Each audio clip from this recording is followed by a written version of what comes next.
अखिल बंजारा समाजाचे श्रद्धास्थान श्री क्षेत्र पोहरादेवी महापीठाचे प्रमुख धर्मगुरू संत श्री रामराव महाराज यांचे 30 ऑक्टोबर रोजी उपचारादरम्यान मुंबई येथे निधन झालं। ते 88 वर्षाचे होते। त्यांच्या निधनामुळे संपूर्ण बंजारा समाजावर तसेच त्यांना आदरस्थानी मानणाऱ्या संपूर्ण समाजमनावर शोककळा पसरली आहे।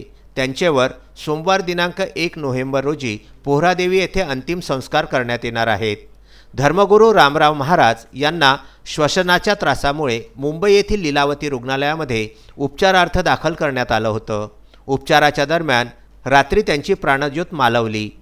वाशिम जिल्ह्यातील मानोरा तालुक्यातील ग्राम श्री क्षेत्र पोहरादेवी हे ठिकाण भारतातील संपूर्ण बंजारा समाजाची काशी म्हणून ओळखलं जातं। समाजाचे संत सेवालाल महाराज, आई जगदंबा तसेच धर्मगुरू डॉक्टर रामराव महाराज यांच्या दर्शनार्थ लाखो भाविक भक्त हे देश विदेशातून पोहरादेवी येथे येत असतात। बंजारा समाजाची काशी असलेले श्री क्षेत्र पोहरादेवी येथील गादीवर संत श्री रामराव महाराज हे 1948 मध्ये विराजमान झाले होते। त्यांनी समाजाला दिशा देणे, व्यसनापासून मुक्ती, शिक्षणाचा प्रसार, आध्यात्मिक विचार रुजविण्याचे कार्य त्यांनी आपल्या आयुष्यामध्ये अखंडपणे आणि अविरतपणे केले।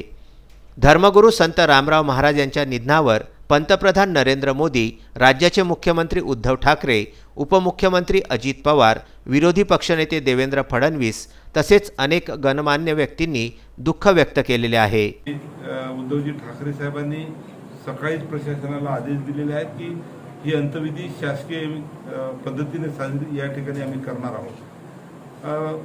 अंत्यविधी सोमवारच्या ठिकाणी उद्या रविवारी करण्याचं ठरलेलं आहे। सोमवारला खरं तर या ठिकाणी महाराज मंडळींनी ठरवलं होतं, पण प्रशासनाच्या विनंतीवर या ठिकाणी जो कोरोनाचं संकट आहे या निमित्तानं उद्याच अंत्यविधी करण्याचं ठरलेलं आहे। कारंजा लाड येथून विदर्भ न्यूज करिता अक्षय लोटे यांचा हा वृत्तांत।